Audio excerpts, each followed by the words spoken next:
The laughter still echoed in my ears long after I'd left the house.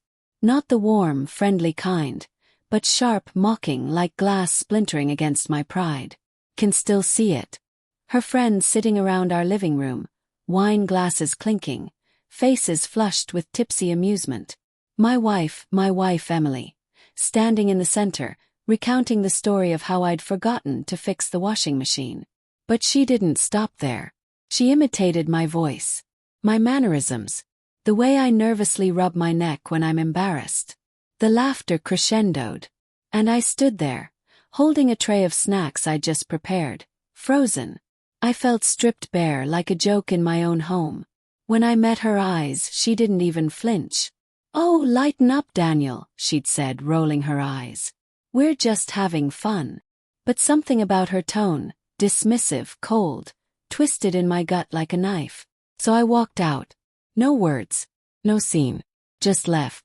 I drove aimlessly through the night, rain streaking down the windshield. My chest burned, not just from humiliation but confusion. Emily wasn't cruel. At least she never used to be. She'd always been kind. The one who'd stay up with me when I worked late. The one who'd run her fingers through my hair when I couldn't sleep. But lately she'd been different. Distant. Irritable. Her phone always face down even when it buzzed. Work dinners that seemed to stretch later and later. And that hollow smile she gave when I asked if everything was okay. I told myself not to be paranoid. That we were just going through a rough patch. But that night, the humiliation, the cold amusement in her eyes, it tore through every denial I'd built. Something was wrong, and I needed to know what. When I returned home around 1 a.m., the lights were still on. The laughter was gone, replaced by the faint hum of the dishwasher and the muffled sound of her voice upstairs. I moved quietly, my shoes damp from the rain. Then I heard it, her voice soft and low. "Yeah, he left." Honestly, it worked better than I thought. My heart stopped. I pressed closer to the bedroom door. Then a man's voice. "Good. He won't suspect anything now. We just need a few more days." Every muscle in my body froze. My mind screamed no. This couldn't be real. The air felt heavy, almost suffocating. I didn't burst in. I don't know why. Maybe part of me needed to hear more, to understand the depth of what I was hearing before I faced it. "Once the transfer goes through," she said, "I'll be done pretending." Pretending. The word echoed through me like thunder. I couldn't breathe. Couldn't think. My hands trembled as I backed away, my chest pounding like a war drum. She wasn't just cheating. She was planning something. I slept in my car that night, outside an all-night gas station, staring blankly at the steering wheel. The rain had stopped, but inside me a storm raged on. Disbelief, anger, heartbreak, and a sickening need for the truth. By morning I'd made up my mind. If she wanted to pretend, I'd pretend better. Over the next few days I acted normal. Even apologetic. "I overreacted," I told her. "I'm sorry I left." She smiled too easily. Too relieved. "It's fine, Daniel. Let's not fight anymore, okay?" He nodded. But I was watching. When she left for work, I checked her laptop. Her phone always on her. Until one morning, she left it charging while showering. My hand shook as I opened it. Messages. To a contact named M. He bought the story. Transfer papers signed. Emily, almost. He doesn't know the accounts in my name. 2 more days. Transfer. Count. My head spun. Then another message appeared. A photo. Of me. Sitting at the dining table, signing a document last week. The joint investment papers for our new property. But I hadn't noticed she'd changed the form's registration name. She was moving our savings, everything we'd built over 10 years, into her private account. With him. When she came out of the shower, I was sitting on the edge of the bed, phone in hand. Her face paled. "Daniel, what are you doing?"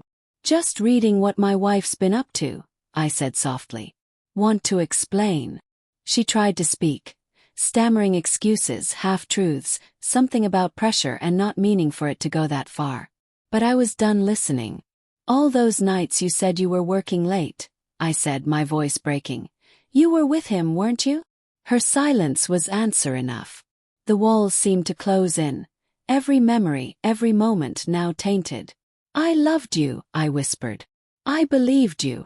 She looked at me then, eyes wet but not with remorse, with fear. Daniel, she said quietly, you don't understand. It wasn't about him. It was about us.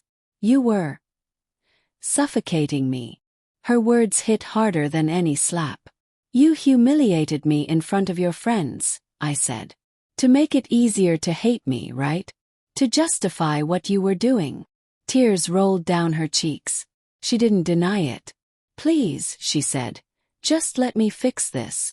But I'd already stood up. The next day, I visited the bank with proof of her fraudulent transfer.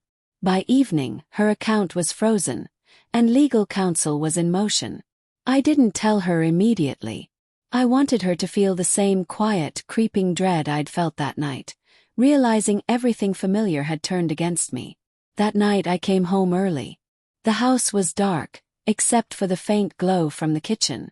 Emily sat at the table, phone pressed to her ear. I don't know what happened, she whispered. The money's gone. Everything's gone. I stepped into the light. She froze. Looking for this? I asked, tossing the file of frozen transaction notices on the table. Her breath hitched. I didn't yell. Didn't curse. I just looked at her, the woman I'd loved, trusted, and built a life with, and felt nothing. Only emptiness. You wanted out, I said softly. Now you have it. Then I walked out just like I did that night she humiliated me.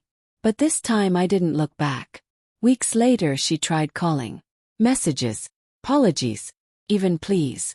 I never replied. Because some betrayals don't end with anger. They end with silence, the kind that swallows everything whole. And that night when I walked out for the last time, the silence felt like freedom.